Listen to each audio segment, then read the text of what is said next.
Olá, vamos falar sobre pneumonia. A pneumonia é uma inflamação do parênquima pulmonar com preenchimento alveolar por exudato. A sua origem pode ser infecciosa e também por aspiração de conteúdo gástrico ou até inalação de substâncias não normais ao sistema respiratório. A gente também tem algum tipo de pneumonia chamada típica, que talvez o seu processo de inflamação parenquimatosa não seja como a normal, mas falaremos disso mais à frente. A pneumonia, então, tem os alvéolos cheios de células, como os leucócitos, que produzem uma supuração, consequentemente uma necrose tecidual e, assim, a produção de secreção purulenta. Por isso que quem tem pneumonia normalmente faz a produção de secreção além do normal e com aspecto purulento. Então, os achados clínicos podem variar, sendo o agente patológico, então o causador da pneumonia pode influenciar na consequência, no tipo da pneumonia. A idade, então, quanto mais novo e mais velho é a pessoa, mais chances de ter achados diferentes. E as condições gerais da pessoa, se tem mais alguma doença associada, isso pode influenciar nos achados clínicos da pneumonia. Porém, algumas pessoas são mais propensas a ter pneumonia, como, por exemplo, aquelas pessoas que fazem uso do álcool, que é tabagista, pessoas com diabetes do tipo 1 e tipo 2, insuficiência cardíaca, quem tem doença pulmonar obstrutiva crônica, o DPOC, e indivíduos com um sistema imune deficiente, como, por exemplo, pessoas que fazem uso de medicação para controle do sistema imunológico, igual doenças autoimunes, pessoas que estão em tratamento de transplante de órgãos, até pessoas com HIV. A pneumonia apresenta alguns sinais e sintomas específicos dentro das pneumonias típicas, né?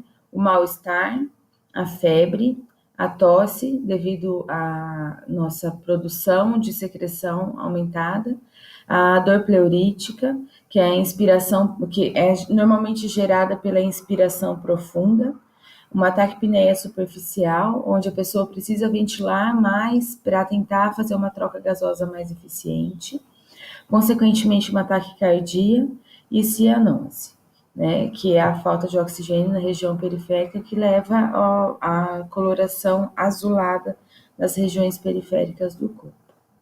E seus exames laboratoriais e de imagem serão alterados, como, por exemplo, o aumento dos marcadores de infecção e inflamação, como PCR e leucócitos, e, por exemplo, nas radiografias, a gente pode ver áreas de hipotransparências, então regiões esbranquiçadas onde provavelmente existe secreção. A sua localização pode ser localizada, digo, né, pode ser um lobo inteiro, ou irregular, que é a mais frequente, onde você não tem uma determinação de local. Ah, pegou somente lobo inferior direito, né? Então ela é um pouco mais difícil de entender sua localização, ela é irregular. Pensando na função pulmonar, a gente tem que pensar o que acontece durante a pneumonia. Então, a gente tem áreas não ventiladas que levam a um shunt. Então, aonde não existe ventilação, onde tem secreção dentro da pneumonia, o sangue, o capilar está passando ali, tentando fazer a troca gasosa, porém não acontece porque o alvéolo está cheio de secreção. Isso leva a uma hipoxemia. Então, dado a isso, a gente tem que pensar que a pneumonia pode ter uma gravidade maior ou menor, devido à sua localização, onde tem fluxo sanguíneo. Então, regiões de ápices, a gente sabe que pela ação da gravidade ele é bem ventilado, porém não muito, a sua circulação, né, não é tão intensa quanto em regiões basais. Então, uma pneumonia em ápices, por exemplo, é menos grave do que uma pneumonia em regiões basais. E a gente tem que lembrar também que existe, pela hipoxemia, uma vasoconstrição hipóxica. Então, existem regiões onde não estão bem oxigenadas por conta da vasoconstrição hipóxica. Consequências disso tudo, a gente tem a hipoxemia, então a falta de oxigênio, a não expansibilidade chega a fazer um distúrbio restritivo dentro desse pulmão. Então, aonde tem secreção, não entra ar e não expande.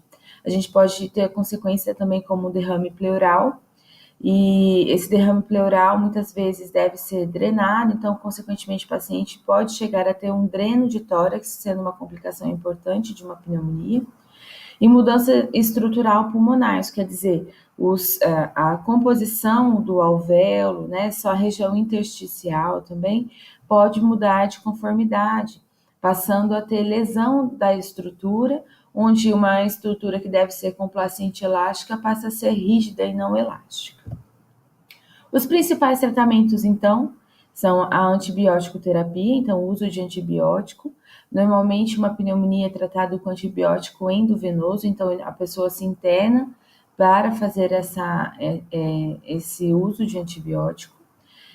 A gente tem que pensar também a causa da pneumonia, sobre a mudança do ambiente, quando ele é um influenciador da pneumonia.